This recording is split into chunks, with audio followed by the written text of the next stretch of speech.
12 ലക്ഷം രൂപ വരെ വാർഷിക വരുമാനമുള്ള വ്യക്തികളെ ആദായ നികുതി വിമുക്തിയാക്കിയതാണ് 2025-26 സാമ്പത്തിക വർഷത്തേക്കുള്ള കേന്ദ്ര ബജറ്റിനെ ജനപ്രിയമാക്കുന്നത് എന്ന് ധനമന്ത്രി നിർമ്മല സീതാരാമൻ തന്റെ ബജറ്റ് പ്രസംഗത്തിൽ ആ പ്രഖ്യാപനത്തിൽ നൽകിയ ഊന്നലും ഭരണകക്ഷി ബെഞ്ചിന്റെ അതിനോടുള്ള പ്രതികരണവും വ്യക്തമാക്കുന്നുണ്ട്.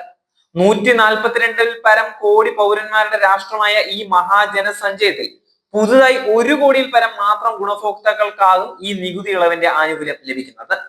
രാജ്യത്തെ മധ്യവർഗത്തിൽ തന്നെ ഒരു ചെറുപറ്റം വരേണ്യ വിഭാഗത്തിന് മാത്രം പ്രയോജനം ലഭിച്ചേക്കാവുന്ന ഈ പ്രഖ്യാപനം വാർത്തകളിൽ സൃഷ്ടിക്കുന്ന അമിത പ്രാധാന്യം നമ്മുടെ സമകാലിക സാമൂഹ്യ രാഷ്ട്രീയ സാമ്പത്തിക ജീവിതത്തിൽ ആധിപത്യം പുലർത്തുന്ന മുൻഗണനകളിൽ വരാനിരിക്കുന്ന അസന്തുലിതാവസ്ഥയാണ് അടയാളപ്പെടുത്തുന്നത്. വരുമാന നികുതിയിൽ ഇപ്പോൾ പ്രഖ്യാപിച്ച ഇളവ് മോദി സർക്കാരിന്റെ അസാധാരണ കണ്ടെത്തലായി വ്യാഖ്യാനിക്കുന്നത് പൊതുജനത്തിന്റെ ഓർമ്മശക്തിയോടുള്ള വെല്ലുവിളി അല്ലാതെ മറ്റൊന്നും തന്നെയല്ല.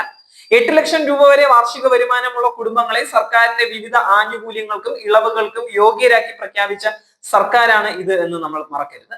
ഇത്തരം നികുതി ഇളവുകൾ മോദിപൂർവ്വ സർക്കാരുകൾ പ്രഖ്യാപിക്കുകയും നടപ്പാക്കുകയും ചെയ്തിട്ടുണ്ട്. രൂപയുടെ മൂല്യശോഷണം, പണപ്പെരുപ്പം, വിലക്കയറ്റം, ജനങ്ങളുടെ ക്രയശേഷിയിൽ നിരന്തരം സംഭവിച്ചുകൊണ്ടിരിക്കുന്ന തകർച്ച തുടങ്ങി വിവിധ സാമ്പത്തിക യാഥാർത്ഥ്യങ്ങളെ നേരിടാൻ അതത് കാലത്തെ സർക്കാരുകൾ അവലംബിച്ചു പോകുന്ന പരമ്പരാഗത തന്ത്രങ്ങൾക്കപ്പുറം ഇപ്പോഴത്തെ നടപടിയിൽ അത്ഭുതകരമായി യാതൊന്നും തന്നെ ഇല്ല എന്നതാണ് സത്യമായ കാര്യം.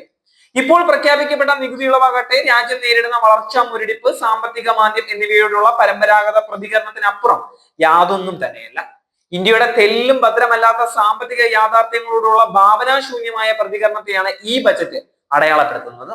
ലോകത്തെ ഏറ്റവും വിപുലവും മാതൃകാപരവുമെന്ന് ലോക ബാങ്ക് അടക്കം വിവിധ ആഗോള സ്ഥാപനങ്ങളും സർക്കാരുകളും പ്രകീർത്തിച്ച മഹാത്മാഗാന്ധി ദേശീയ ഗ്രാമീണ തൊഴിലുറപ്പ് പദ്ധതിക്കായി നീക്കിവെച്ച വിഹിതം മോദി സർക്കാരിന്റെ വിവിധ ജനവിഭാഗങ്ങളോടുള്ള ഇരട്ടത്താപ്പും ബജറ്റിന്റെ വിരുദ്ധോക്തിയും തുറന്നു കാട്ടുന്നുണ്ട്. പദ്ധതിക്കായി ബജറ്റ് വകയിരുത്തുന്നത് കേവലം 86,000 കോടി രൂപയാണ്. ഗ്രാമീണ മേഖലകളിലെ രൂക്ഷമായ തൊഴിലില്ലായ്മയും ദുരിത ജീവിതവും അപ്പാടെ അവഗണിച്ചുകൊണ്ടാണ് കഴിഞ്ഞ സാമ്പത്തിക വർഷം പുതുക്കിയ എസ്റ്റിമേറ്റ് അനുസരിച്ചുള്ള തുക മാത്രം അനുവദിച്ചിരിക്കുന്നത്. പദ്ധതി പ്രകാരം തൊഴിൽ ചെയ്യാൻ സന്നദ്ധരായി മുന്നോട്ട് വരുന്ന ഗ്രാമീണരുടെ എണ്ണത്തിലുണ്ടായ 15% വർധനവും 2023-24 പദ്ധതിക്കായി ചെലവിട്ട 89,154 കോടിയുടെ കണക്കോ പരിഗണിക്കാതെയാണ് ഇപ്പോൾ തന്നെ 13,40,99,119 സക്രിയ തൊഴിലാളികളുള്ള പദ്ധതിയാണ് ബജറ്റ് പാടെ അവഗണിച്ചിരിക്കുന്നത്. ആധാർ ബന്ധിത രജിസ്ട്രേഷൻ സംവിധാനത്തിന്റെ പരാജയം മൂലം മറ്റൊരു 10 കോടിയിൽ പരം തൊഴിലാളികൾ പദ്ധതിക്ക് പുറത്താണ് എന്നത് പട്ടിണി പാവങ്ങളായ അധസ്ഥിതരുമായ ജനങ്ങളോടുള്ള ജനപ്രിയ സർക്കാരിന്റെയും ബജറ്റിന്റെയും ജനവിരുദ്ധത തന്നെയാണ് തുറന്നു കാട്ടുന്നത്.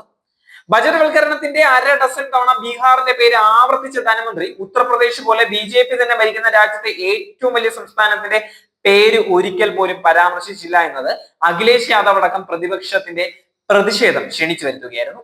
മോദിയും UP മുഖ്യൻ ആദിത്യനാഥും തമ്മിൽ മാറി മറയുന്ന സമവാക്യങ്ങളിലേതായിരിക്കാം അത് വിരൽ ചൂണ്ടുന്നത്. BJP ഭരണകൂടങ്ങളെ പ്രതിച്ഛായയ്ക്ക് കളങ്കമായ മഹാകുംഭ ദുരന്ത ചർച്ച ഒഴിവാക്കാനുള്ള ബോധപൂർവമായ ശ്രമത്തിന്റെ ഭാഗവുമായേക്കാം ഈ നിശബ്ദത. ആസന്നമായ ബീഹാർ നിയമസഭാ തെരഞ്ഞെടുപ്പിന്റെ പ്രകടന പത്രികയുടെ ആമുഖത്തിന്റെ പ്രതീതിയാണ് നിർമ്മല സീതാരാമന്റെ ബജറ്റ് കാഴ്ചവെക്കുന്നത്. BJPയുടെ തെരഞ്ഞെടുപ്പ് രാഷ്ട്രീയ സമ്മർദ്ദവും പ്രേരണകളും ആർക്കും മനസ്സിലാവുന്ന കാര്യമാണ്.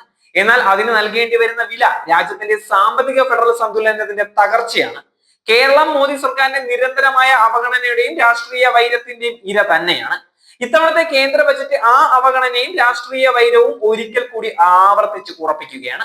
ഒരു ലോക്സഭാ സീറ്റും മന്ത്രി പദവിയും ഉപയോഗിച്ച് വികസനത്തിന്റെയും നിക്ഷേപത്തിന്റെയും വളർച്ചയുടെയും ദിനങ്ങളെ പറ്റിയുള്ള വാഗ്ദാനവും പ്രതീക്ഷയും നൽകിയ BJP കേരള ജനതയെ എങ്ങനെ കബളിപ്പിച്ചു എന്നതിന്റെ സാക്ഷ്യപത്രം കൂടിയായി ഈ ബജറ്റ് മാറുകയാണ്. കേരളത്തിന്റെ ഏറ്റവും ന്യായമായ ആവശ്യങ്ങളോട് പുറംതിരിഞ്ഞ ബജറ്റ് വയനാട് ദുരന്തത്തിന്റെ ഇരകളോടുള്ള മനുഷ്യത്വഹീനമായ ക്രൂരത BJP രാഷ്ട്രീയത്തിന്റെ മുഖമുദ്രയാണ് എന്ന് തെളിയിച്ചിരിക്കുകയാണ്. മോദി സർക്കാരിന്റെ ഇക്കൊല്ലത്തെ ബജറ്റും തങ്ങൾ കോർപ്പറേറ്റുകളുടെയും അതിസമ്പന്നരുടെയും വരണ്യരുടെയും താല്പര്യ സംരക്ഷകർ മാത്രമാണ് എന്നും അധികാരം നിലനിർത്താൻ ജനാധിപത്യം, ഫെഡറലിസം, സാമാന്യ നീതിബോധം തുടങ്ങി സാർവത്രിക രാഷ്ട്രീയ മൂല്യങ്ങൾ അട്ടിമറിച്ച് ഏതറ്റം വരെയും പോകാൻ മടിയില്ല എന്നും പ്രഖ്യാപിക്കുക തന്നെയാണ്.